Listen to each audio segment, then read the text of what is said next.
Dizem que toda família tem seus segredos, mas o que Abraão Souto encontrou dentro daquele celeiro, em uma tarde de julho de 1850, não era um pecado comum. Era o tipo de descoberta que mancha a alma de uma linhagem para sempre. O tipo sussurrado, atrás de portas fechadas por gerações, depois enterrado sob o silêncio educado da nobreza colonial. Mas o silêncio, como a podridão, sempre vaza pela madeira. No município de Feira de Santana, na Bahia, o ar do verão era denso com fumaça de cana-de-açúcar e hipocrisia, e as pessoas que se acreditavam donas da terra não faziam ideia de quão pouco controle realmente possuíam, nem sobre a natureza, nem sobre o destino, e certamente nem sobre o sangue. O que Abraão viu naquele dia desfiaria tudo o que ele acreditava sobre posse, família e o próprio Deus. Você está prestes a ouvir o que eles juraram nunca registrar. Um segredo escondido na arquitetura do poder colonial, selado em cofres familiares e sussurrado apenas por aqueles que entendem que a ordem moral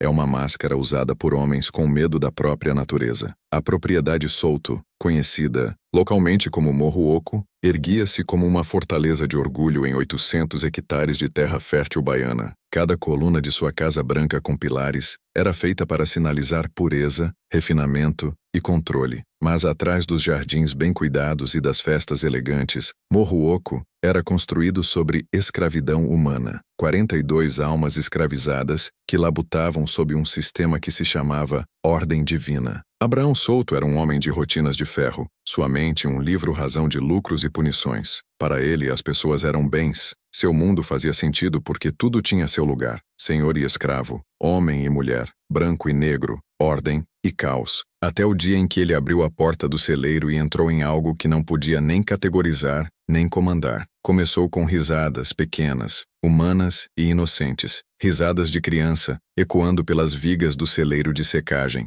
Abraão franziu a testa ao ouvi-las. O celeiro deveria estar vazio, exceto por seu filho Tomás, que estava supervisionando a secagem da cana naquela semana. Mas aquele som, uma criança rindo, não pertencia ali. Ele perfurou o calor sufocante como um fantasma, lembrando-o de que ele havia construído sua fortuna sobre vidas que se recusava a ver como humanas. Abraão caminhou devagar em direção ao ruído, o cheiro de cana misturando-se a algo unfamiliar. Comida cozida, perfume, calor. Ele empurrou a porta mais aberta, suas botas afundando na poeira. E o que ele viu dentro não era um local de trabalho, mas um lar. Uma mesa, 4 cadeiras, uma criança brincando no chão, 3 mulheres, não, 4, suas propriedades, vestindo roupas da casa principal, comendo em pratos de porcelana que outrora pertenciam à sua esposa. E à cabeceira da mesa sentava-se seu filho Tomás, com um sorriso quieto e uma mão descansando no ombro de uma das mulheres. O mundo congelou. O celeiro, outrora um símbolo de produção, havia se tornado um santuário de rebelião. Abraão não gritou, não bateu. Ele simplesmente sussurrou uma palavra que assombraria Tomás para sempre. Há quanto tempo? Seu filho se levantou devagar. 18 meses, ele disse, e não vou me desculpar por isso. Atrás dele, os olhos das mulheres encontraram os de Abraão, calmos, resignados, sem medo. Isso o assustou mais do que qualquer coisa. Não eram olhares aterrorizados de escravos. Eram olhos de pessoas que já haviam construído seu próprio mundo, um que não precisava de sua aprovação. Abraão sentiu então a morte de seu controle. Ele se virou e caminhou de volta para a casa sem outra palavra, mas algo dentro dele havia rachado. O poder, quando sente que está escapando, não morre em silêncio. Ele queima. Naquela noite, Abraão sentou-se em seu escritório com uma única vela queimando baixa, revisando os registros da fazenda. Cada nome, Sara, Rebeca, Maria e Elisa, estava listado com precisão fria ao lado de idade, valor e trabalho designado. Mas seu filho havia reescrito as margens com tinta diferente. Tomás havia adicionado notas. Ensina letras, excelente com crianças, leitora forte, confiável. Abraão percebeu que Tomás havia remodelado a realidade bem debaixo de seu nariz, transformando propriedade em pessoas, valor em amor. O pensamento o enojava e o aterrorizava. Para um homem como Abraão, o amor era uma contaminação. Ele perturbava a ordem, borrava as linhas que mantinham seu império intacto. E assim ele começou a calcular não como punir, mas como conter a infecção, porque em sua mente, isso não era apenas sobre o pecado de seu filho, era sobre o colapso potencial de toda uma hierarquia. Ao amanhecer, sua decisão estava tomada. Ele faria Tomás casar-se com elas, todas as 4, publicamente diante de Deus e dos homens, uma punição disfarçada de redenção, um ritual destinado a humilhar seu filho enquanto preservava a ilusão de autoridade moral. Seria um exorcismo em plena luz do dia, a pureza se reafirmando sobre o caos. Abraão enviou uma mensagem ao reverendo local, arranjou uma reunião na praça da prefeitura e convocou seu filho para o café da manhã. Tomás, pálido e sem sono, mal conseguia falar quando seu pai expôs o decreto. Você vai se casar com elas, Abraão disse, sua voz medida, quase calma. Todas as 4, neste sábado ao meio-dia, diante do município, você ficará diante de Deus e reivindicará o que fez. Tomás protestou, implorou, argumentou que os casamentos não significariam nada sob a lei baiana. Abraão se inclinou para a frente e sussurrou a verdade que fez o sangue escoar do rosto de seu filho. Não importa o que é legal, importa o que eles veem. Você acha que construiu uma família. Eu me certificarei de que o mundo veja um espetáculo. O que se seguiu nos próximos 3 dias foi um teatro de decadência moral disfarçado de virtude. Abraão mudou Tomás e as mulheres para a casa principal, vestindo-as com roupas emprestadas, forçando-as a jantar em sua mesa, enquanto os criados que outrora compartilhavam seus alojamentos observavam em confusão e espanto. Era guerra psicológica, o Senhor forçando suas vítimas a performar respeitabilidade, enquanto mantinha suas correntes logo fora de vista. Ele queria que elas fossem quebradas em espírito,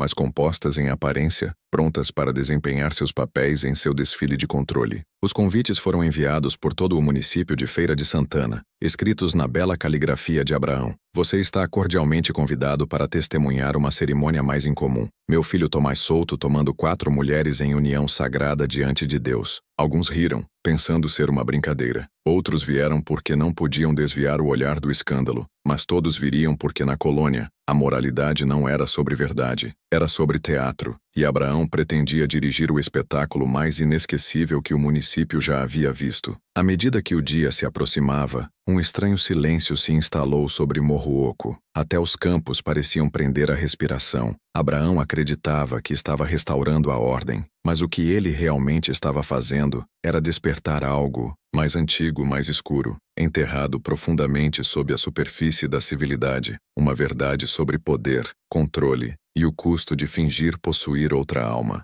E ao forçar o ritual à vista pública, ele estava prestes a transformar o pecado privado em culpa coletiva. O palco estava montado, a multidão se reuniria e a história se lembraria apenas de fragmentos porque aqueles que testemunharam o que aconteceu a seguir nunca falaram verdadeiramente sobre isso novamente. A manhã de 17 de julho de 1850 começou com um calor tão pesado que parecia pressionar os pulmões de toda coisa viva no município de Feira de Santana. Até os insetos se moviam mais devagar, seus zumbidos se dissipando na quietude, como os murmúrios de uma congregação esperando pelo julgamento. A praça da prefeitura, normalmente um espaço quieto e respeitável reservado para comércio, lei e sermões, havia se transformado em algo mais. 400 pessoas, talvez mais, se reuniram sob aquele sol punitivo, algumas em suas melhores roupas de domingo, outras em trajes rústicos de trabalho, todas atraídas pelo cheiro de escândalo. Elas vieram porque os seres humanos são atraídos pelo colapso da ordem como moscas pelo sangue. Elas queriam ver o que acontece quando um homem de poder é forçado a expor seus pecados privados. Elas queriam ver uma família cair.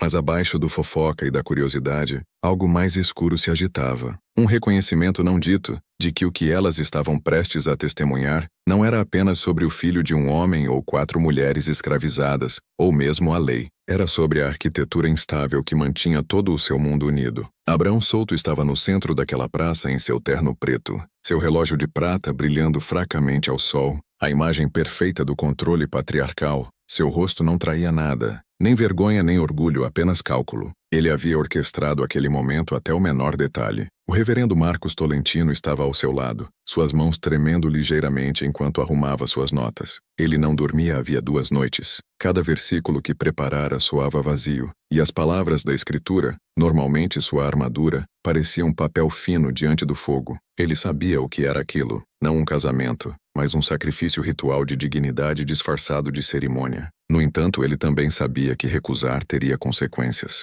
A família Souto pagava pela manutenção da igreja. Eles financiavam o orfanato. Eles o mantinham alimentado. Ele disse a si mesmo que era melhor assim, que talvez de alguma forma estranha aquela cerimônia pudesse conceder às mulheres uma forma de reconhecimento que sua sociedade há muito negava. Mas em seu coração ele sabia que estava abençoando uma mentira. A carruagem chegou pouco antes do meio-dia. Os cavalos nervosos no calor pisoteavam os paralelepípedos enquanto a porta se abria e Tomás saía primeiro. Seu rosto estava pálido, seu cabelo colado à testa com suor. Atrás dele, uma por uma, as mulheres emergiram. Sara, Rebeca, Maria e Elisa, vestidas em vestidos de noiva reformados de sua mãe, alterados às pressas. Tecido de algodão branco tornado fantasmagórico pela luz ofuscante. A multidão caiu em um silêncio inquieto. Até os observadores mais endurecidos sentiram um arrepio descer pela espinha. Era como se estivessem assistindo a um sermão sobre pecado virado do avesso, a moralidade invertida diante de seus olhos. Pela primeira vez, eles viram a contradição que assombrava seu mundo tornada visível.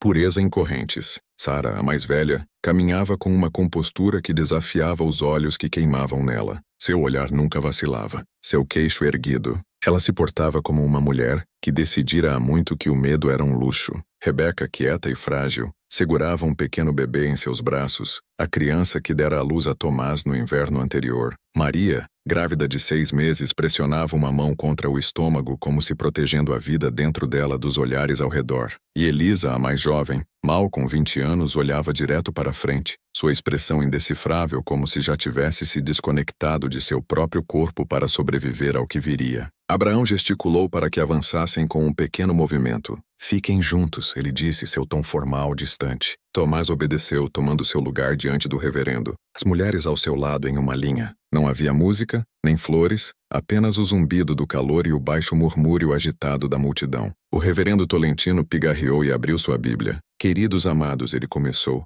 sua voz tremendo ligeiramente. Estamos reunidos aqui à vista de Deus e desta comunidade para unir essas almas em matrimônio sagrado. Um murmúrio ondulou pela multidão, risos suprimidos, suspiros, sussurros. A absurdidade de tudo era demais para alguns, aterrorizante para outros. O ar estava denso com julgamento e descrença. Abraão ficou perfeitamente imóvel, observando como se alimentando do desconforto. Para ele isso não era mera penitência, era teatro, o ato público de reclamar o controle narrativo. Ao forçar aquele espetáculo grotesco, ele transformava o escândalo em espetáculo, garantindo que, quando a história fosse recontada, não seria sobre a rebelião de seu filho, mas sobre sua própria autoridade moral. Era assim que homens como ele mantinham o poder, não pela verdade, mas pela performance. Quando o reverendo Tolentino fez a pergunta tradicional, "Você, Tomás Souto, toma essas mulheres?" Sua voz falhou. Ele tentou dizer seus nomes, mas eles se embolaram em sua garganta. A absurdidade de 4 nomes, 4 almas ligadas a um homem sob uma santidade falsa era demais.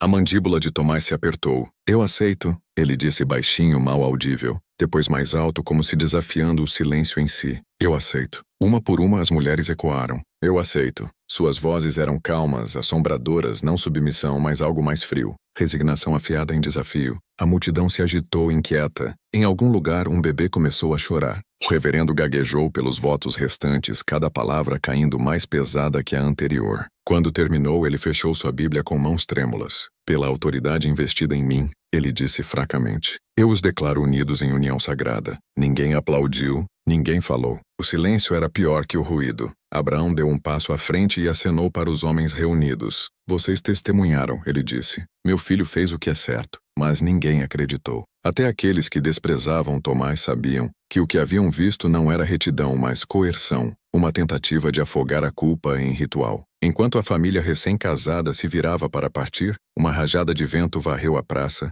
espalhando poeira no ar. Os vestidos brancos tremularam. A multidão se abriu como uma ferida. Tomás olhou para seu pai uma última vez, e naquele momento algo passou entre eles. Uma verdade não dita que nenhum dos dois jamais diria em voz alta. Abraão havia vencido seu espetáculo, mas perdera seu filho. O garoto que outrora sonhara com liberdade para os outros, agora entendia a natureza de suas próprias correntes. Aquela noite a cidade ficou quieta, mas as pessoas sussurravam atrás de portas fechadas. Alguns diziam que Abraão enlouquecera, que amaldiçoara seu próprio nome. Outros afirmavam ter visto as mulheres caminhando de volta para Morro Oco, sob a luz de tochas, seus vestidos sujos de terra, seus rostos inexpressivos como estátuas. Ninguém sabia que palavras foram trocadas dentro daquela casa depois. Mas uma criada, anos depois, contaria à sua neta que Abraão Souto não dormiu aquela noite. Ele sentou-se no escuro, olhando para o celeiro, sussurrando orações que soavam mais como barganhas, porque no fundo até ele sabia. Uma vez que você transforma seres humanos em propriedade, você cria fantasmas que nunca vão embora. E ao forçar aqueles votos sob o sol virgem, Abraão não restaurara a ordem. Ele convidara o julgamento, o tipo que não vem do céu, mas sobe quietamente do solo debaixo de seus pés. A noite caiu sobre Feira de Santana como uma mão sufocante. O ar ainda estava denso com calor, mas a cidade que havia rugido com sussurros horas antes agora estava silenciosa, inquieta, como se a terra em si recuasse do que havia testemunhado. Morro Oco brilhava fracamente à distância, a luz de velas piscando atrás de suas janelas altas como almas presas tentando escapar. Dentro, os ecos daquele dia persistiam. Passos suaves, choro abafado, o farfalhar de vestidos sendo dobrados. O espetáculo acabara, mas seu veneno só começara a se espalhar. Abraão Souto sentou-se sozinho em seu escritório, olhando para o fundo de um copo de cachaça, sua reflexão distorcida pela luz âmbar. Para um homem que se orgulhava do controle, o silêncio parecia estrangeiro, vivo demais, consciente demais. Do lado de fora, as cigarras zumbiam incessantemente, um coro de julgamento. Ele havia vencido a narrativa pública, transformara o escândalo em cerimônia, mas em particular, algo dentro dele estava mudando, quietamente se rebelando contra a estrutura que ele construíra toda a sua vida. No andar de cima, Tomás jazia acordado, encharcado de suor, ouvindo o som de Sara, respirando suavemente ao seu lado. As outras, Rebeca, Maria e Elisa, dormiam em quartos adjacentes, separadas apenas por paredes finas e vergonha compartilhada. Nenhuma delas falou após retornarem da praça. A cerimônia as drenara de linguagem. Era como se o peso de centenas de olhos as tivesse despido de maneiras que nem mesmo a escravidão havia feito. Tomás tentou falar várias vezes para se desculpar, para dar sentido ao que acontecera, mas as palavras se recusavam a se formar. O que ele poderia dizer para desfazer a humilhação que seu pai havia armado como arma? Toda a promessa que ele fizera de protegê-las, de libertá-las, agora parecia obscena.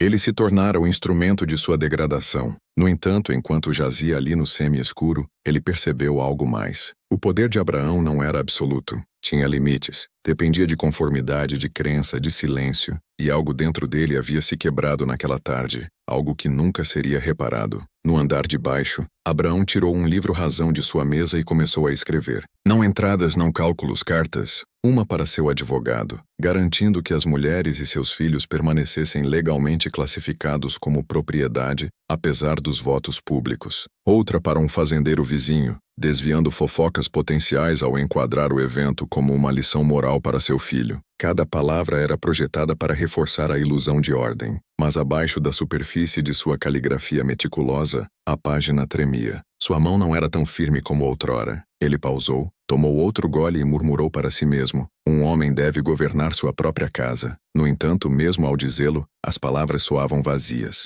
Em sua mente, ele via o rosto de Tomás durante a cerimônia, o desafio por trás da vergonha. E pela primeira vez em anos, Abraão sentiu algo perigosamente próximo ao medo. Medo não de Deus ou da sociedade, mas de consequência, porque o poder exercido sem consciência convoca algo antigo em retorno. Era uma verdade mais velha que a lei, mais velha que a escritura, uma verdade que seus ancestrais entendiam quando falavam de maldições que se apegam a linhagens. Morro Oco fora construído sobre sofrimento humano, e a terra o absorvera como uma esponja. Algumas noites o vento que varria os campos carregava sussurros. Os escravos falavam de sombras se movendo entre os celeiros, de vozes ecoando quando ninguém estava lá. Abraão descartava como superstição, mas após aquele casamento a casa parecia diferente. O ar mais denso, as sombras mais pesadas, os espelhos menos perdoadores. Nos alojamentos dos escravos, a cerimônia se espalhara como fogo selvagem, recontada em tons abafados, cada versão mais escura que a anterior. Para eles não era um casamento, mas uma ligação, um ritual que fundia sangue e pecado em algo que nem a igreja, nem a lei podiam nomear. Alguns diziam que Abraão convidara o julgamento sobre si mesmo. Outros acreditavam que as mulheres, ao falarem votos sob coação, o haviam amaldiçoado sem saber. 4 esposas para um filho, murmurou uma velha mulher junto ao fogo aquela noite. 4 portas abertas que nunca se fecharão. Elas não sabiam quão certas estavam. À meia-noite, trovões ribombaram ao longe, um rosnado baixo e distante que prometia chuva, mas entregava apenas silêncio. Tomás se levantou da cama e caminhou descalço pelo corredor, pausando fora de cada porta onde as mulheres dormiam. Atrás de uma ele ouviu soluços quietos. Atrás de outra, nada além da respiração lenta e constante do esgotamento. Ele alcançou a porta de Sara por último e a encontrou acordada, sentada junto à janela olhando para os campos. A luz da lua capturou seu rosto, e por um momento ela não parecia uma serva ou vítima. Parecia julgamento encarnado. "Você acha que isso acaba aqui?" Ela disse baixinho sem se virar. "Você acha que aquele homem pode ligar almas com palavras e impedir que o mundo veja o que ele fez?" Tomás abriu a boca para responder, mas ela balançou a cabeça. "Não, algo se quebrou hoje. Ele acha que nos possui, mas o que ele possui agora é uma maldição." A palavra pairou no ar, pesada e final. Maldição. Tomás não acreditava em tais coisas, ou pelo menos não acreditara, mas o olhar em seus olhos o fez questionar se a crença importava. Algumas forças não esperam por permissão, elas simplesmente se movem pelas rachaduras da arrogância humana até que a estrutura desabe. Ele se ajoelhou ao lado dela e pegou sua mão. "Vamos embora", ele sussurrou. "Eu consertarei isso." Ela se virou para ele então, sua expressão indecifrável. "Você não pode consertar o que foi construído sobre o errado", ela disse, "mas você pode queimá-lo." Naquele momento, um raio piscou além das colinas, iluminando o horizonte por um único batimento cardíaco. Tomás viu o campo de cana se estendendo como túmulos, os celeiros se erguendo como tumbas. Ele soube então que Morro Oco não duraria para sempre. Cairia, seja por sua mão ou por algo mais antigo, invisível e paciente. O tipo de justiça que não vem de homens ou leis, mas da terra em si. No andar de baixo, Abraão adormecera em sua cadeira, o copo de cachaça tombado, o líquido se infiltrando no livro Razão. A tinta se espalhava lentamente pela página, borrando as palavras até que fossem ilegíveis. A vela ao seu lado queimava baixa, cera se acumulando como osso derretido, e de algum lugar do lado de fora, um som fraco, uma canção de ninar, suave, rítmica em uma língua que Abraão não conhecia. Vinha dos alojamentos flutuando no ar noturno, um canto de luto, de poder, de memória. As vozes subiam e desciam, carregando através das árvores, envolvendo a casa como fumaça. Quando Abraão acordou antes do amanhecer, jurou que ainda podia ouvi-lo, mas os campos estavam silenciosos. Apenas o cheiro fraco de chuva persistia. Ele serviu outro gole para firmar as mãos, inconsciente de que a primeira rachadura em seu império já se formara, e não estava em suas paredes. Estava em seu sangue. No final de agosto, o calor se tornara selvagem. O ar em si parecia doentio, tenso, imóvel, doce com decomposição. A cana pendia pesada nos celeiros, seu cheiro grudando em toda a superfície, sua fumaça se infiltrando na pele de quem passava. Morro Oco não parecia mais vivo. Pulsava com algo mais, algo que respirava através das paredes e observava pelas janelas. Os escravos sussurravam que a terra havia ganhado olhos, que após os 4 casamentos, uma presença inquieta caminhava pelos campos à noite descalça, cantarolando uma música que fazia os cães uivarem e os cavalos chutarem contra suas baias. Abraão descartava tudo como superstição, o tipo de conversa que gerava preguiça e medo, mas à medida que os dias se arrastavam, até ele começou a notar coisas que a razão não explicava. O primeiro sinal foi pequeno. O leite azedava mais rápido que o usual. Depois o fogo da defumaria se recusava a ficar aceso. O cavalo do capataz o derrubou 2 vezes sem aviso, quebrando seu pulso. E então havia os espelhos. Os criados pararam de limpá-los após uma das empregadas, uma menina de 12 anos, correr gritando da sala de jantar, alegando ter visto uma mulher de pé atrás de seu reflexo, uma mulher com olhos pálidos e um véu de pano branco manchado de terra. Abraão abateu por histeria, mas naquela noite, quando passou pelo mesmo espelho, capturou um vislumbre de movimento. Apenas um piscar, mas suficiente para roubar seu fôlego. Ele disse a si mesmo que era a luz da vela, um truque da chama. Ainda assim, ordenou que os espelhos fossem cobertos na manhã seguinte. Dentro da casa, o tempo começou a se desfazer. Refeições eram esquecidas. Criados sussurravam nos corredores. O riso das crianças, filhos de Tomás, ecoava fracamente nos quartos superiores, embora nenhuma delas estivesse lá. Sara movera as mulheres para a antiga ala de hóspedes a seu pedido. Longe do escritório de Abraão, longe do barulho de seus passos. A casa que outrora parecera enorme agora parecia claustrofóbica, sufocante com segredos. Tomás passava a maioria das noites sentado na varanda, olhando para o celeiro onde tudo começara.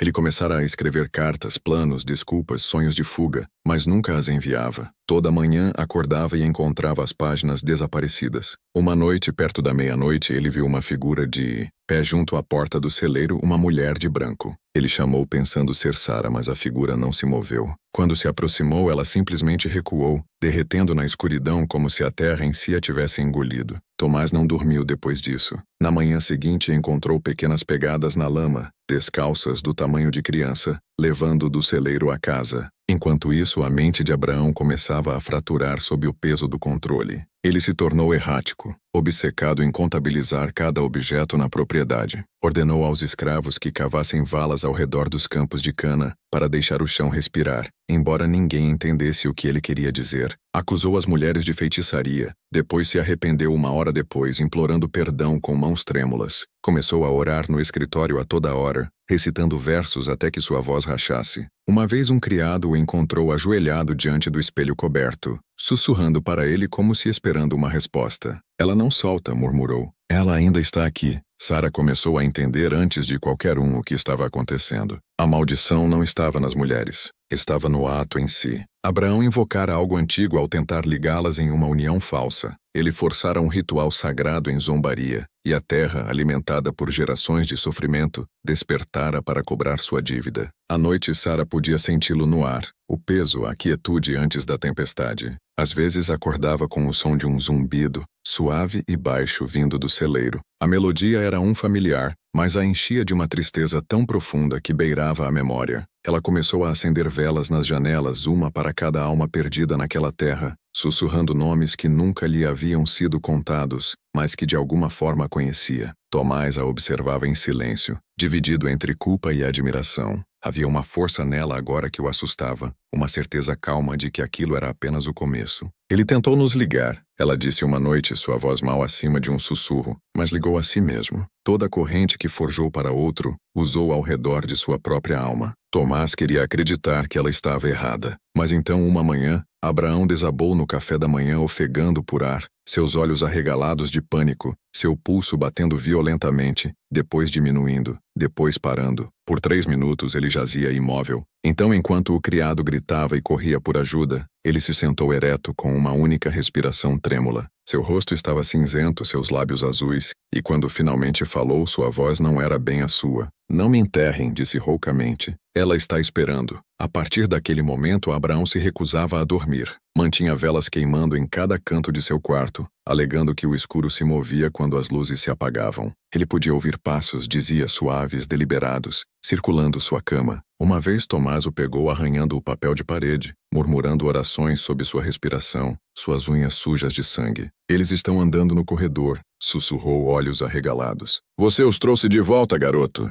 Você os trouxe de volta com seu amor. Nos alojamentos, a velha mulher que falara da maldição começou a preparar ervas, murmurando que o véu estava afinando. Os outros escravos evitavam a casa grande após o pôr do sol, alegando que as janelas brilhavam fracamente, mesmo quando nenhuma luz queimava dentro. Uma disse ter visto a silhueta de uma mulher embalando uma criança na janela do 2º andar. Outra jurou ter ouvido canto no poço. Em setembro, até as colheitas começaram a falhar. As folhas de cana murchavam antes da secagem. O gado emagrecia apesar de ração completa e o ar, pesado, úmido, opressivo, parecia zumbir com energia invisível. Visitantes pararam de vir. O reverendo evitou correspondência. Morroco não era mais um lar, era uma ferida. No último domingo da temporada de colheita, Sara ficou na porta do celeiro olhando para suas sombras. Atrás dela, as outras mulheres estavam em silêncio, crianças pressionadas contra suas saias. Ele pensou que nos possuía, ela disse, sua voz baixa, firme, mas ele só possuía a consequência.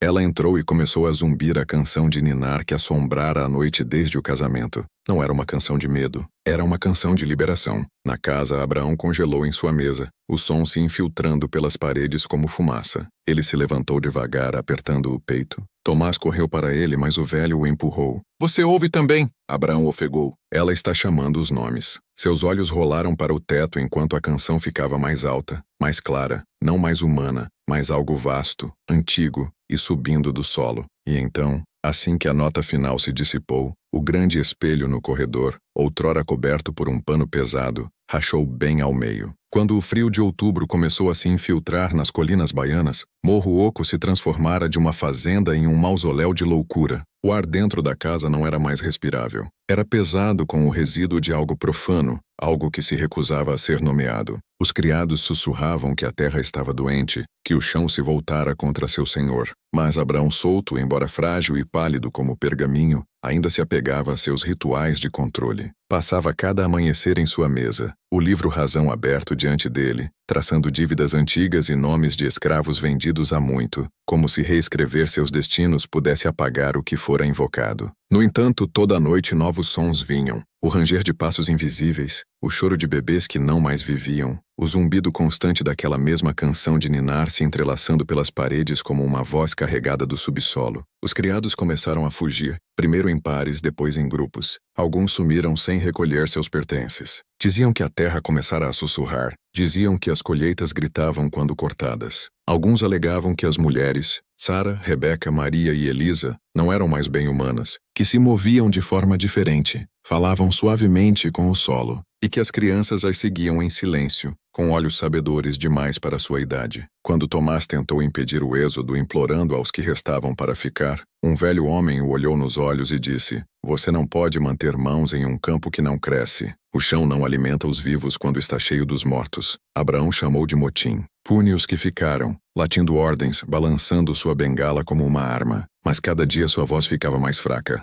Ele parou de comer. Sua pele assumiu um tom ceroso, suas veias visíveis sob a superfície como fios pretos. Ele outrora fora um homem de lógica e comércio, mas agora murmurava orações nos cantos de seu escritório, traçando cruzes nas paredes com dedos trêmulos. Os espelhos permaneciam rachados e cobertos. No entanto, ele jurava que podia ver rostos no vidro, rostos de mulheres, pálidos e acusadores, sussurrando nomes que não suportava ouvir. Dormia apenas em acessos, e quando o fazia, seus sonhos se enchiam com o som de terra sendo cavada, de risos que vinham de debaixo das tábuas do chão. Tomás tentava alcançá-lo, ainda acreditava, em algum lugar profundo na parte racional de sua mente, que devia haver uma explicação. Febre, luto, culpa, loucura. Mas essa crença vacilou na noite em que encontrou a porta do escritório de seu pai aberta, a vela ainda queimando, embora Abraão tivesse saído horas antes. Na mesa jazia o livro Razão, suas páginas encharcadas como se água tivesse sido derramada sobre elas, a tinta correndo como veias, mas quando Tomás tocou o papel úmido, seus dedos saíram pegajosos, não com água, mas com algo escuro, metálico. Sangue. Não havia ferida, nenhuma fonte. O sangue subira pelas páginas como se os nomes em si tivessem sangrado. Ele encontrou Abraão do lado de fora, descalço, de pé no campo onde os primeiros escravos de Morro Oco haviam sido enterrados décadas antes. A luz da lua o pintava em prata e sombra, seus olhos vidrados, seus lábios se movendo sem som. Tomás o chamou, mas Abraão não se virou. Estava olhando para algo que só ele via. Finalmente sussurrou: Eles estão contando, Tomás. Toda a alma, toda a mão, toda a criança que precifiquei como um saco de grão. Eles sabem seu número. E eu também. 42. O número entalhado em meu sono. E agora eles os estão levando de volta. Ele começou a rir, um som que rachou em soluços no meio. Quando Tomás tentou guiá-lo de volta para dentro, Abraão recuou apertando o peito. Não é você que eles querem, disse. Sou eu, mas você. Você lhes deu uma porta. Naquela noite, Abraão se trancou no escritório. Ao amanhecer, os criados encontraram a porta ainda selada. Quando Tomás a arrombou, seu pai se fora. A janela estava entreaberta e a cortina tremulava suavemente na brisa. No chão onde sua cadeira estivera, havia um pequeno monte de terra úmido e cheirando a chuva. Nenhuma trilha levava embora, nenhuma pegada no corredor, apenas aquele monte de terra, como se algo debaixo do chão o tivesse reclamado. O município o declarou desaparecido. Alguns diziam que fugira para Salvador em vergonha. Outros sussurravam suicídio, mas aqueles que viviam perto de Morro Oco juravam ver uma figura vagando pelos campos em noites sem lua, sua forma envolta em branco, seu andar irregular, como se caminhando entre dois mundos. Com Abraão ido, Tomás ficou com uma herança vazia, uma propriedade moribunda, campos desertos e uma família ligada pelo medo. Ele queria partir, levar as mulheres e crianças para o norte, mas a estrada para fora de Feira de Santana parecia virá-lo de volta toda vez. Cavalos se assustavam, carroças quebravam. Uma vez a ponte sobre o rio Paraguaçu desabou exatamente quando eles a alcançaram, como se a terra em si se recusasse a deixá-los ir. Sara lhe disse para não lutar. Não terminou, disse. A dívida deve ser paga. A casa começou a apodrecer de dentro para fora. Mofo rastejava pelas paredes em padrões como veias ramificadas. A tinta descascava em longas tiras, revelando formas estranhas entalhadas na madeira abaixo, símbolos que nenhum carpinteiro colocara ali. O ar cheirava a ferro e fumaça. Crianças acordavam gritando, dizendo que o avô observava da janela. E através de tudo a canção de ninar continuava, agora mais clara, mais próxima, quase reconfortante. Não vinha mais do celeiro, vinha das paredes. No inverno, Tomás não sabia mais onde seus sonhos terminavam e o acordar começava. Algumas noites via seu pai de pé aos pés de sua cama, seu rosto meio enterrado na terra sussurrando: "Você casou com a morte, garoto. Agora deve alimentá-la." Outras noites acordava para encontrar Sara sentada ereta ao seu lado,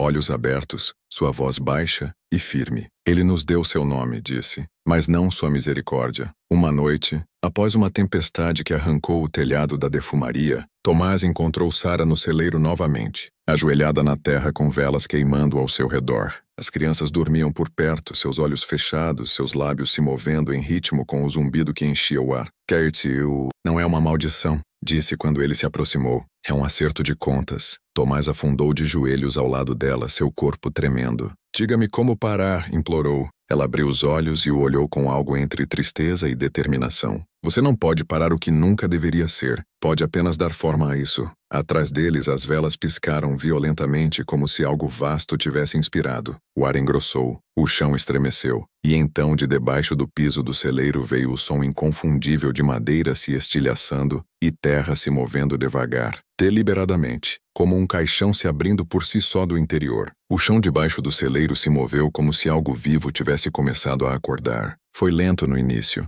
um tremor profundo que chacoalhou os frascos de vidro nas prateleiras e enviou poeira espiralando das vigas. O ar ficou pesado, denso o suficiente para ser provado. Sara não se mexeu. Ela simplesmente colocou a palma da mão plana contra as tábuas, olhos fechados como se saudando um velho amigo há muito negado seu nome. Tomás olhou congelado entre terror e descrença, enquanto o solo começava a rachar, linhas finas se estilhaçando para fora como veias de relâmpagos negros. As velas tremiam, suas chamas se curvando para o centro do celeiro como se atraídas por respiração. "O que é isso?" Tomás sussurrou. A voz de Sara era calma, quase terna. "É memória", disse, e ela se lembra de tudo. As tábuas cederam com um gemido lento, o som não de madeira quebrando, mas de liberação. Abaixo delas a terra reluzia úmida e escura. O fedor de podridão subiu denso e familiar. O cheiro de séculos de cana e suor e carne enterrada. Tomás engasgou tropeçando para trás, mas Sara não se moveu. "Eles enterraram mais que corpos aqui", disse suavemente. "Enterraram nomes, gritos, vidas inteiras que nunca foram registradas. Mas o chão não esquece, ele espera." À medida que a rachadura se alargava, o ar se enchia com o som fraco de vozes, não claras, não humanas. Apenas a sugestão delas camadas como vento através de folhas secas. Elas não estavam irritadas. Ainda não. Estavam se lembrando. Tomás cobriu os ouvidos tremendo. Mas o som não vinha de fora. Estava dentro dele. Todo nome que seu pai escrevera, toda dívida registrada, todo grito silenciado por lei e distância, ele podia ouvi-los todos. E então, em meio aos sussurros, ouviu o riso de uma criança. Leve, familiar, aterrorizante. "Henrique", respirou, sua voz quebrando. Ele não ouvia o riso de seu filho desde que o menino morrera no inverno anterior. "Febre", haviam dito, mas agora ecoava pelo celeiro puro e inconfundível. Ele se virou para o som e viu por um batimento cardíaco uma pequena figura de pé na borda do piso quebrado. Uma criança descalça, olhos brilhantes como estrelas, sorrindo. Então ele se foi engolido pela escuridão abaixo. Tomás caiu de joelhos. "O que eles querem?", gritou. Os olhos de Sarah nunca deixaram a fissura.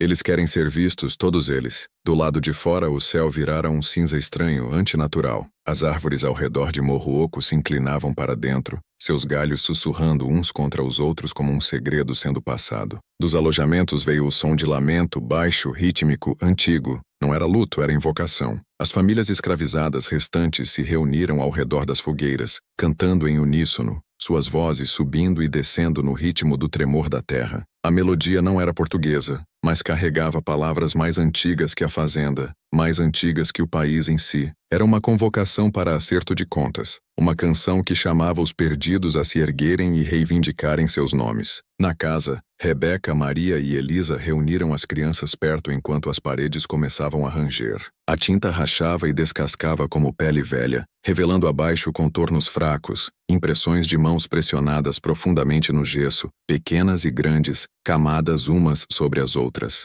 Elas reluziam fracamente, brilhando com uma luz âmbar suave, como se as almas que outrora construíram a casa estivessem alcançando de volta através do tempo para reclamá-la. Rebeca começou a orar, mas as palavras a falharam. A linguagem que aprendera de seus captores não mais se encaixava no que acontecia. A oração virou um canto meio lembrado da infância, um que ela pensara ter esquecido. As crianças se juntaram a ela, suas vozes firmes e sem medo. De volta ao celeiro, a terra se ergueu novamente e algo subiu pela abertura. Uma figura feita não de carne, mas de poeira e fumaça, seu contorno piscando como chama. Não tinha rosto, apenas a sugestão de um, mas Tomás sabia quem era, seu pai. A figura ficou imóvel por um momento, depois inclinou a cabeça como se o estudando. Você fez isso, a voz rangeu, embora os lábios nunca se movessem. Você abriu a porta. Tomás balançou a cabeça recuando. Foi você que forçou, disse. Você fez tudo isso. A figura deu um passo à frente, cada movimento agitando uma rajada de ar frio.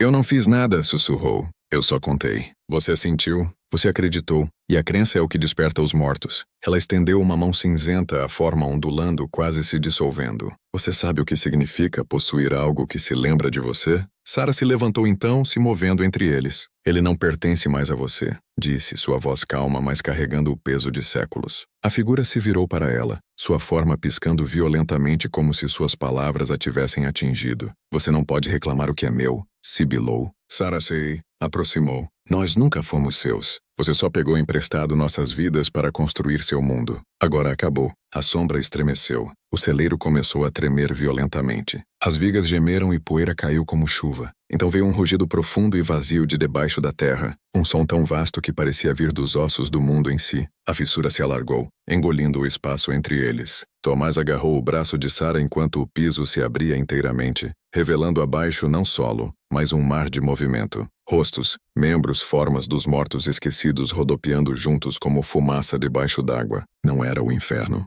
era história. Todo nome apagado, toda vida não contada, subindo agora para ser testemunhada. A casa desabou primeiro, suas paredes dobrando para dentro como papel, as grandes colunas desmoronando em simetria perfeita como se curvando. Os campos de cana pegaram fogo sem chama, folhas se inflamando em cinza preta que caía para cima em vez de para baixo. Dos alojamentos, o canto ficou mais alto, desafiador agora, triunfante. Uma canção de fim. O ar se encheu com ele, carregado pelo vento até parecer alcançar além de Feira de Santana, além da Bahia, nos ossos de toda a fazenda que já se erguera em terra roubada. Tomás e Sarah ficaram no centro de tudo, cercados pelo caos. E ainda assim não havia medo sobrando neles. O que acontece agora? Tomás perguntou. Sarah olhou, seus olhos suaves mais distantes. Agora eles decidem se somos perdoados. Ela pegou sua mão e a terra tremeu novamente, mais suave dessa vez como uma inspiração. A poeira rodopiou para cima, envolvendo-os em espirais de cinza e ouro. Tomás sentiu o ar engrossar, o mundo borrar, sua visão escurecer.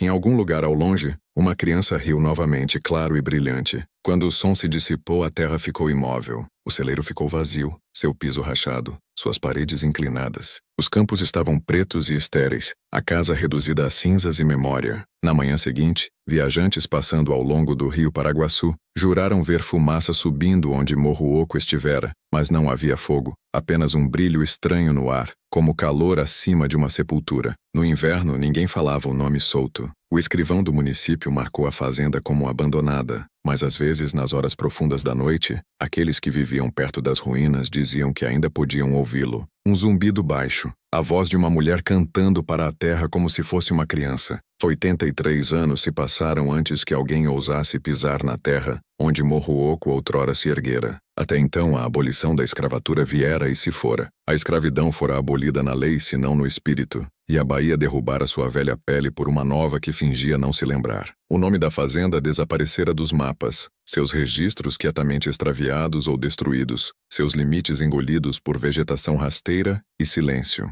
Mas a terra nunca esquecia. Locais a chamavam de terra morta, um lugar onde colheitas se recusavam a crescer, onde bússolas giravam, e onde nenhum pássaro jamais nidificava. Crianças desafiavam umas às outras a se aproximarem das ruínas ao entardecer, embora poucas chegassem além da linha das árvores. Aquelas que o faziam falavam de um zumbido estranho que subia do solo, um som como uma mulher cantando baixinho para si mesma. No verão de 1940, quando a Grande Depressão enviara homens desesperados vagando para o sul em busca de trabalho, um deles encontrou seu caminho para aquela porção amaldiçoada de terra. Seu nome era Samuel Graça, um agrimensor falido de Salvador que fora contratado pelo Estado para mapear propriedades abandonadas para potencial desenvolvimento. Graça não tinha conhecimento da história de Morro Oco. Carregava apenas um mapa, uma bússola e um frasco meio cheio de cachaça barata. Os locais o advertiram para não ir. Disseram-lhe que a terra ali suava sangue após a chuva. Ele riu. Era um homem de razão. Acreditava em mapas e matemática, não em maldições. Mas quando alcançou o caminho coberto de mato que outrora levava à propriedade solto, algo no ar mudou. O cheiro passou de pinheiro e solo para algo fracamente metálico, como ferrugem ou sangue. Os pássaros pararam de cantar. A floresta ficou antinaturalmente imóvel. Graça prosseguiu, machete em mão, cortando cipós até alcançar uma clareira. Lá sob camadas de era e musgo, estavam os restos da velha mansão Souto. Apenas a fundação restava, rachada e meio afundada, com algumas colunas de pedra se projetando como dentes quebrados. O ar era denso, úmido e estranhamente quente apesar da estação. Ele deu um passo à frente e suas botas afundaram ligeiramente, o chão esponjoso abaixo dele. Olhando para baixo, percebeu que estava de pé no que parecia um campo de cana. No entanto, as folhas eram pretas e secas, como se queimadas um século atrás, mas nunca viradas em cinza. Ele montou acampamento perto do que outrora fora o celeiro, agora um amontoado colapsado de madeira. Naquela noite, enquanto rabiscava notas em seu livro Razão, notou algo estranho. A agulha de sua bússola se recusava a ficar parada. Tremia e girava devagar, sempre apontando para o centro da velha fundação. Ele seguiu sua direção com sua lanterna e encontrou um pedaço de terra que parecia recentemente mexido. Estranho, considerando que ninguém vivera ali por gerações. Ajoelhando-se, ele escovou a terra e sentiu metal abaixo de seus dedos. Uma trava escondida sob o solo era uma pequena porta de ferro, suas bordas enferrujadas, suas dobradiças mal visíveis. Ele limpou o resto com cuidado, revelando um emblema estampado no metal, um S cercado por 4 anéis. Ele não sabia então, mas era o selo de Abraão Souto, o mesmo que usara para marcar seus livros Razão e registros de propriedade. Graça hesitou. Todo o instinto lhe dizia para deixar estar, mas a curiosidade é a doença que arrasta homens para sepulturas. Ele forçou a trava aberta. O ar que escapou era rançoso e frio, cheirando a sal e fumaça velha. Uma escada estreita levava para baixo na escuridão. Ele pegou sua lanterna, sua chama piscando violentamente e começou a descer. Os degraus eram entalhados em pedra, escorregadios com umidade, espiralando mais fundo do que parecia possível. Cada passo ecoava por tempo demais, como se a câmara abaixo fosse vasta. No fundo encontrou uma pequena sala, um cofre, suas paredes forradas com prateleiras de madeira que há muito apodreceram. Na parede oposta pendia uma pintura, milagrosamente intacta, coberta por uma fina camada de fuligem. Ele a limpou com a manga e congelou. Era um retrato de um homem e 4 mulheres de pé juntos debaixo de uma árvore. O estilo era primitivo, mas inconfundível. O homem era Tomás Souto. As mulheres, Sara, Rebeca, Maria e Elisa, estavam ao seu lado, cada uma segurando uma criança. A seus pés o chão era pintado como se vivo, rostos e mãos alcançando para cima através do solo. Graça tropeçou para trás, o coração batendo forte. Então viu a mesa abaixo da pintura, sua superfície coberta por 4 pequenas caixas ornamentadas, cada uma marcada com um nome. Ele se inclinou mais perto, escovando a poeira. As inscrições ainda eram legíveis. Sara, Rebeca,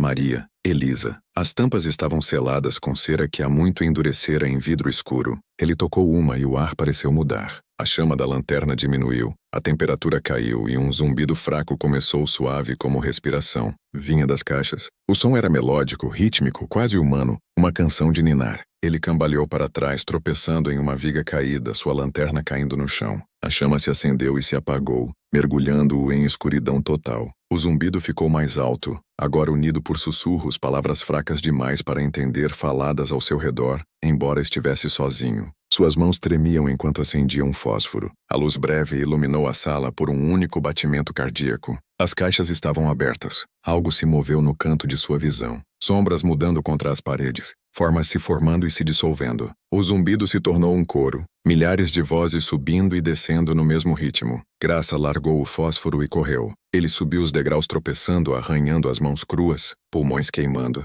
Quando irrompeu na noite, as estrelas acima dele pareciam erradas, mais brilhantes, mais próximas, tremendo como olhos o observando. Ele fugiu pela floresta, galhos rasgando suas roupas até alcançar a estrada. Encontraram-no na manhã seguinte perto da estação ferroviária, seu corpo tremendo incontrolavelmente, seus olhos arregalados e desfocados. O xerife registrou sua declaração. Ele falou de terra cantando, de rostos no escuro, de riso de criança ecoando de baixo. Quando enviaram uma equipe para investigar, o cofre se fora. Onde ele dissera que a porta estivera, havia apenas chão sólido, duro como pedra. Chamaram-no de delirante, descartaram como exaustão e febre. Mas naquela noite, o xerife em si ouviu zumbido ao passar pela caixa de evidências contendo o caderno rasgado de Graça. Nos meses seguintes, coisas estranhas começaram a acontecer em Feira de Santana novamente. Poços se enchiam de água vermelha. Animais de fazenda se recusavam a pastar perto da velha terra solto. E 2 vezes,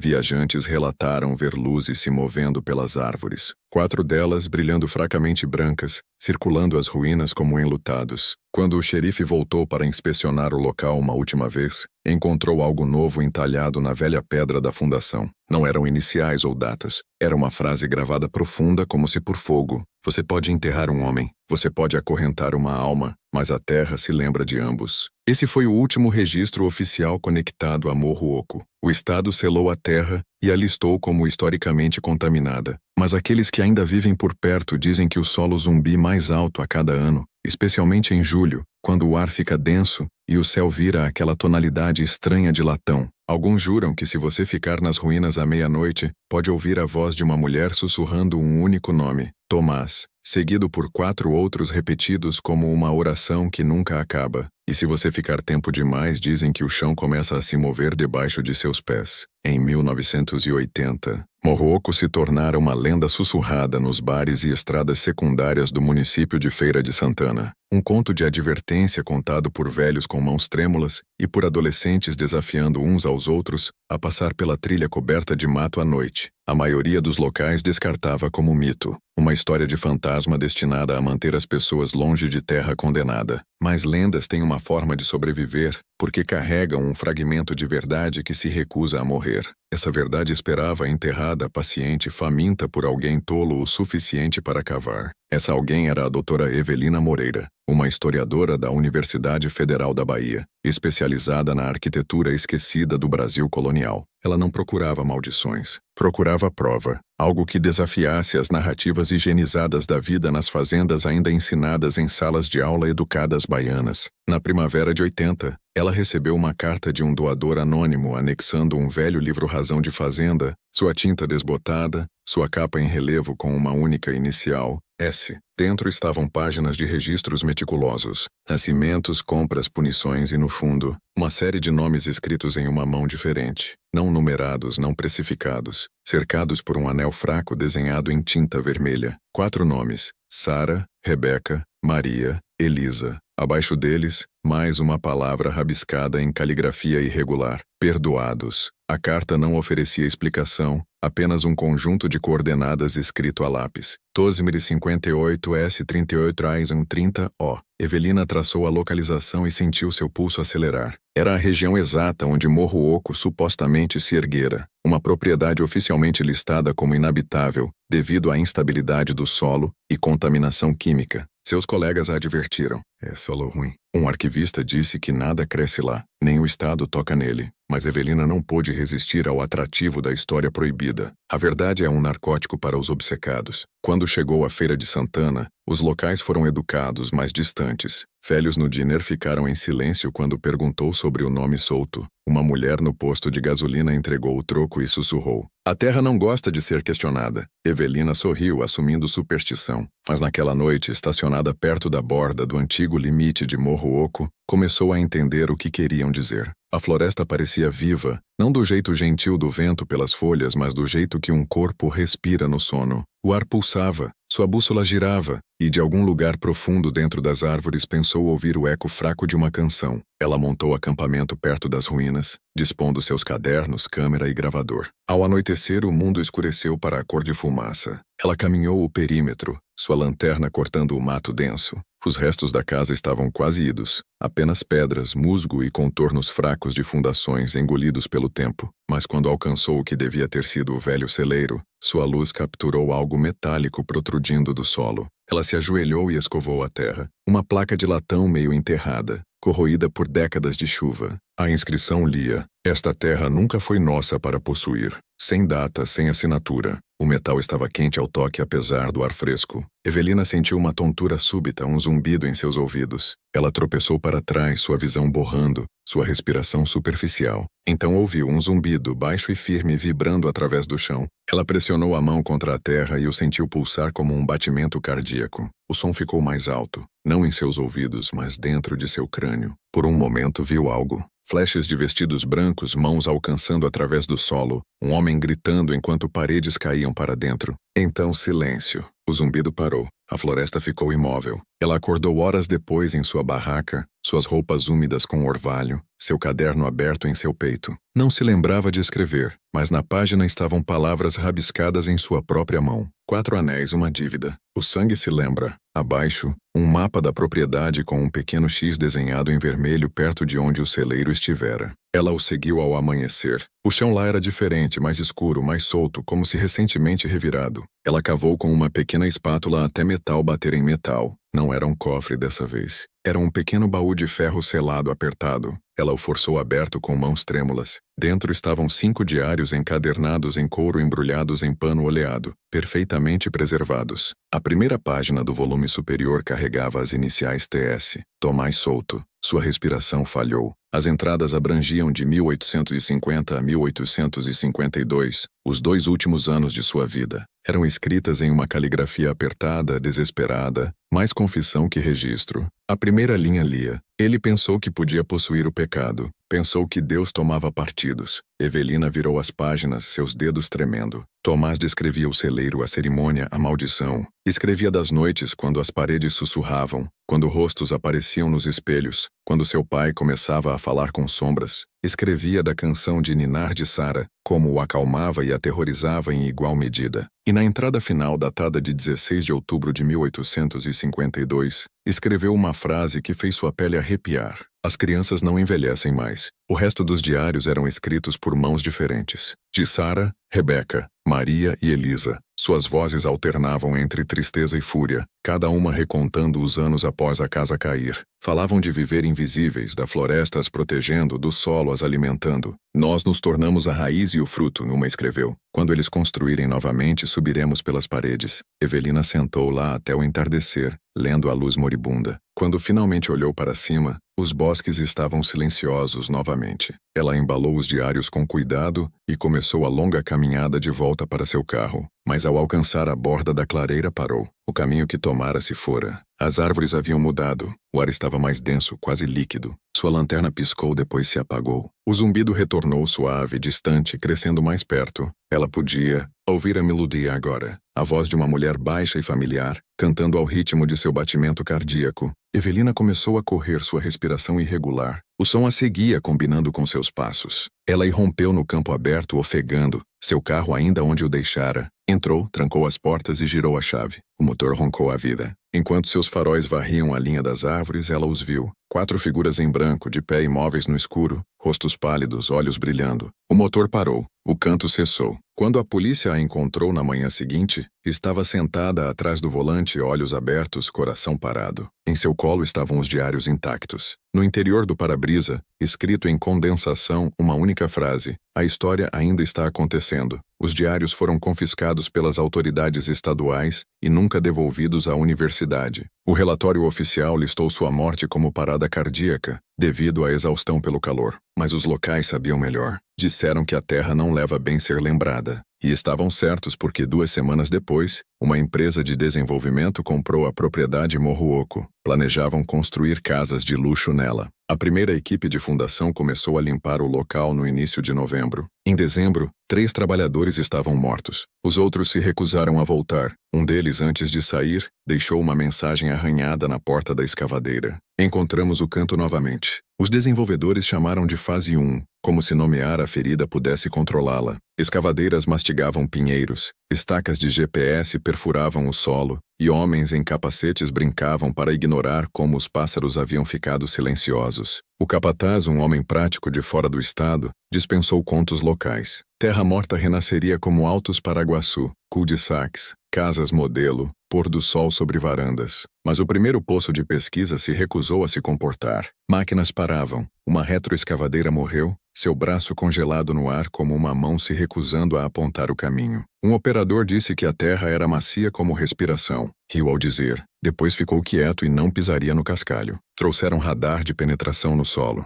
Uma equipe com tablets e camisas polo impecáveis. A leitura retornou uma geometria que fez os técnicos ficarem imóveis. Anéis concêntricos abaixo da pegada do velho celeiro, espiralando para baixo como uma escada. O arqueólogo estadual chegou já caçando uma bolsa. Bateu no padrão e disse: "Vocês estão sentados em algo ritual." O capataz revirou os olhos. Era uma fazenda. O arqueólogo sorriu sem humor. Tudo sagrado começa como trabalho. As escavadeiras pararam novamente, braços hidráulicos tremendo como se atingidos de dentro. Então cortaram a mão. O solo se ergueu preto e rico como borra de café e cheirava a ferro. Um trabalhador o tocou na língua e engasgou. Ao meio-dia, haviam limpado um círculo perfeito de 10 metros de diâmetro. Em seu centro jazia um disco de pedra com o selo solto, um S dentro de 4 anéis. Só que agora um 5º anel fora gravado sobre os outros como se queimado. Quando ergueram o disco, ar frio subiu forte o suficiente para chacoalhar costelas. Uma escada descia para uma câmara que parecia o interior de um pulmão. Lanternas capturaram paredes de terra endurecida venadas com raízes pálidas, que pareciam no tremor do feixe, como músculo adormecido. Pregos de ferro circundavam um altar baixo, todos cravados com a cabeça para baixo, pontas para o céu. Na laje jaziam 4 pacotes envoltos em linho. O arqueólogo escovou um limpo e enrijeceu. Dentro do tecido jazia uma trança de cabelo humano preservada como arame. O capataz engoliu. "Precisamos de licenças." O desenvolvedor, ligando de um aeroporto, estalou pelo alto-falante. Cronogramas, fechamentos, compradores esperando. "Abra", disse. Eles cortaram as amarras. Linho caiu em suspiros suaves. Não havia ossos, nenhum artefato para etiquetar. Apenas um peso mutante que o olho não conseguia fixar. Densidades que se moviam quando a respiração se movia. O ar adquiriu uma nova frequência, um zumbido que chegava não pelos ouvidos, mas pelos dentes. Alguém sussurrou uma oração. Alguém mais praguejou. O arqueólogo escreveu uma linha em seu caderno. 4 guardados, um devido.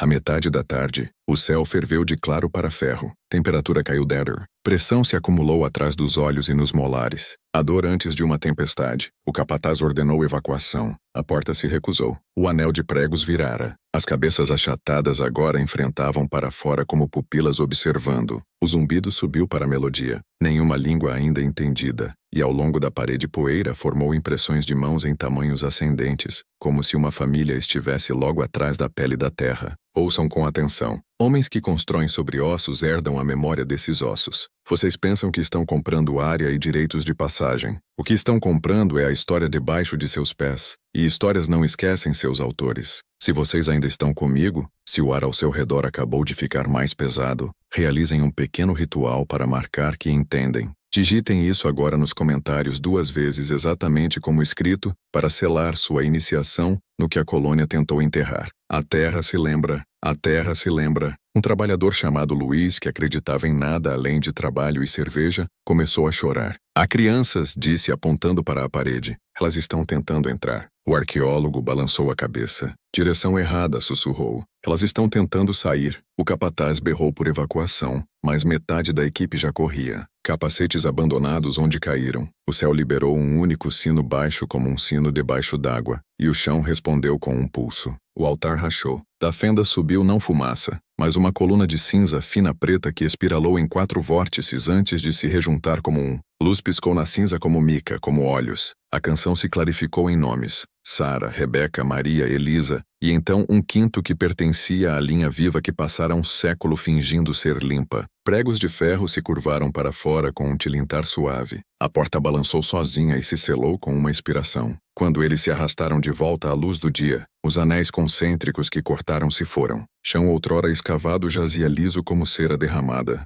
Escavadeiras mortas tossiram a vida e viraram suas cabines para a linha das árvores. O desenvolvedor ligou novamente, voz afiada por dinheiro. O capataz olhou para as árvores e desligou. 4 formas brancas estavam onde a sombra devia tê-las engolido. Geometria sem tecido, rostos de meninas e olhos de velhas mulheres. Ninguém se moveu até que se fossem. Naquela noite o município escureceu. Da direção da terra morta veio o canto que fez até cães maus se deitarem. Ao amanhecer, o escritório do local estava aberto. Mapas rearranjados em um padrão de 4 círculos sobrepostos e um quinto ao redor da prefeitura. Na prancheta do capataz escrito em uma mão firme, não sua, uma frase terminava todo o argumento que se seguia. Isso não é desenvolvimento, isso é retorno. E em algum lugar além das árvores, algo que outrora se chamava solto praticava a primeira sílaba de humildade e aprendia tarde demais a gramática da consequência. A história devia ter terminado ali com a terra engolindo o que não podia perdoar e homens recuando da memória de suas próprias mãos. Mas o mal em sua forma mais verdadeira não desaparece. Ele reencarna através de oportunidade. Em 2030, o trato de Morro Oco passara por 5 empresas de fachada e 2 fundos de hedge. Seu rastro de papel limpo para anonimato. Chamaram o novo empreendimento de Condomínio Solto, um nome escolhido por uma firma de marketing que nunca conheceu a história, embora talvez a terra em si o tivesse sussurrado para eles. Os desenvolvedores prometiam luxo, um campo de golfe vista para o lago e solo rico em herança colonial. A primeira campanha publicitária foi ao ar em junho. Em julho, os agrimensores estavam mortos. Começou com vibrações, leves no início como caminhões pesados passando debaixo da terra. Filmagens de segurança mostravam nenhum veículo, apenas poeira subindo do chão em pulsos rítmicos. Depois vieram as falhas eletromagnéticas, drones caindo no ar, celulares aquecendo até fumegarem. A empresa descartou como equipamento defeituoso, mas as filmagens nunca paravam. Toda noite, as câmeras capturavam formas fracas se movendo entre as fundações. 4 sombras caminhando em um círculo lento, nunca se sobrepondo, nunca se dissipando. Os arquivos corrompiam toda vez que alguém tentava deletá-los. O engenheiro-chefe do projeto, um homem chamado Hartwell,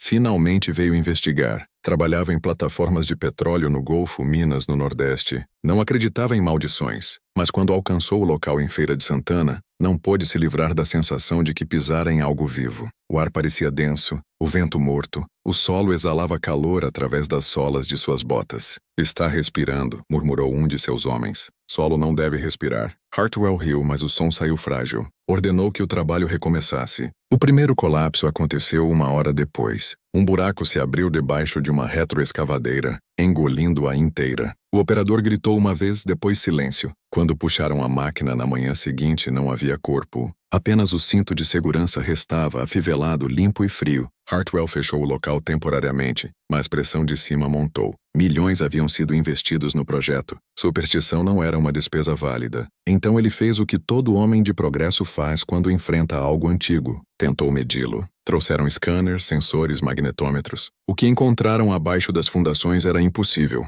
Os instrumentos registravam pulsos rítmicos, 4 por segundo, consistentes com um batimento cardíaco, mas a fonte estava 20 metros abaixo da rocha-mãe. As leituras formavam um padrão. Anéis concêntricos como ondulações congeladas em pedra. A mesma geometria que o agrimensor de 1940 desenhara antes de sumir. Estamos lendo algo vivo, sussurrou o técnico. Hartwell olhou para o monitor e viu o pulso acelerar ao falar. Vivo, repetiu, e a forma de onda se acelerou como em resposta. Ao entardecer, o ar virara cobre, denso com cheiro de metal e ozônio. Os trabalhadores se recusaram a ficar. Hartwell permaneceu sozinho, caminhando o perímetro, tentando encontrar a lógica abaixo da loucura. Foi quando os viu, 4 mulheres de pé na borda da clareira, seus vestidos se movendo embora o ar estivesse imóvel. Seus olhos não estavam vazios, eram espelhos. Em cada reflexão ele se via. Não o homem que era, mas o homem que ordenava, tomava, construía, consumia. Piscou e elas estavam mais perto.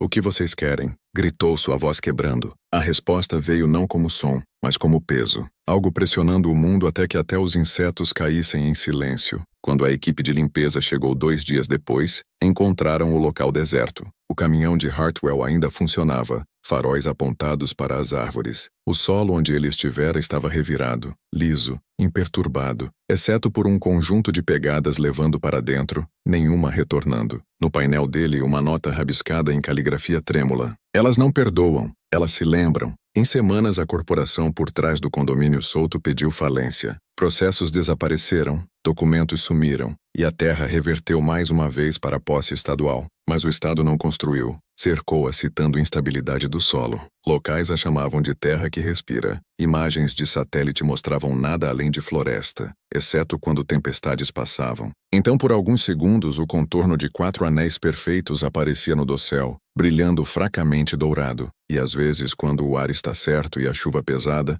você pode ouvi-lo através do chiado de um rádio antigo, uma velha canção de ninar colonial sem nome, flutuando entre frequências. A melodia muda, repetindo 4 notas, cada uma a um batimento cardíaco de distância. Aqueles que a ouviram dizem que o som fica com você, zumbindo debaixo de sua pele. Fazendeiros ao longo do Paraguaçu alegam que suas arados batem em metal quando cruzam a linha da propriedade, e o solo sangra vermelho por horas. Crianças desenham figuras na terra sem conhecer seus nomes. O último homem a estudar o local foi um antropólogo chamado Daniel Moreira, o neto da doutora Evelina Moreira. Ele foi em busca dos diários perdidos de sua avó, seguindo suas notas até alcançar a mesma clareira que ela encontrara em 1980. Sua gravação final, recuperada de uma fita encontrada em seu carro abandonado, capturou sua voz tremendo enquanto o vento rugia pelas árvores. As histórias nunca foram histórias, eram instruções. A terra não é amaldiçoada, é consciente. Ela se lembra de todo comando, todo grito, todo nome que enterramos. E quando cavamos, ela escuta. Quando construímos, ela aprende. Os Soto não só possuíam pessoas, ensinaram a terra a obedecer. E agora ela não obedece a ninguém. Então, fracamente, uma voz de mulher respondeu de algum lugar perto do microfone. 4 palavras, suaves, calmas, finais. É nossa vez agora. A fita terminou em chiado. O carro foi encontrado com o motor ligado,